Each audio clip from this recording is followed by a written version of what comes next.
دو چیزیں ہوتی ہیں سمندر کے پانی میں، ایک اس کا سرفیس ہوتا ہے، ایک اس کی ڈیپتھ ہوتی ہے۔ سرفیس کے اوپر اس کی جھاگ تیر رہی ہوتی ہے، تنکے تیر رہے ہوتے ہیں، سمندری اور پودے اس طرح کے تیر رہے ہوتے ہیں، اور اس طرح کی چھوٹی چھوٹی چیزیں جو بے وقت ہوتی ہیں، بظاہر اتنی قیمتی نہیں ہوتی، سرفیس پہ وہ تیر رہی ہوتی ہیں۔ لیکن آپ سرفیس کے تھوڑا نیچے چلے جائیں تو وہاں مخلوق بدل جاتی ہے، وہاں اس کے جو قیمت ہے اس کے ڈیپتھ میں پائی جانے والی مخلوق کی، وہ سرفیس پہ تیرنے والی چیزوں سے زیادہ ہوتی ہے۔ اس لیے وہ چاہے ڈائمنڈز وہاں سے نکلیں، صدف اور گوہر وہاں سے نکلے، اور ایسی چیزیں وہاں سے نکلیں، یا اور قیمتی مخلوقات وہاں سے برآمد ہوں جن سے انسان رزق کماتا ہے، جن سے انسان اپنے شکم کا مال کماتا ہے، یہ ساری چیزیں اس میں سے جتنی برآمد ہوتی ہیں وہ اس کی ڈیپتھ سے برآمد ہوتی ہیں، اس کے سرفیس سے برآمد نہیں ہوتی۔ اس لیے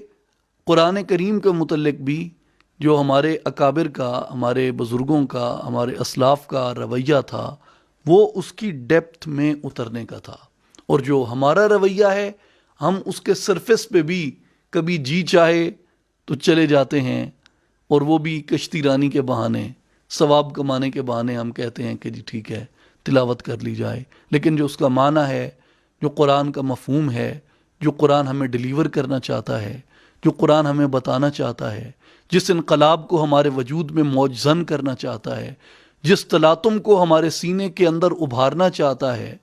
اور جس طغیانی کو ہمارے دل کے خیالات کے دریا اور سمندر کے اندر پیدا کرنا چاہتا ہے، اور جس طرح کے انقلاب کو، جس طرح کی روحانی تبدیلی کو، جس طرح کی نور کو، جس طرح کی خوشبو کو، جس طرح کی تنویر اور تعطیر کو، جس طرح کی تطہیر اور تطیب کو قرآن ہمارے وجود کے اندر پیدا کرنا چاہتا ہے، بدقسمتی سے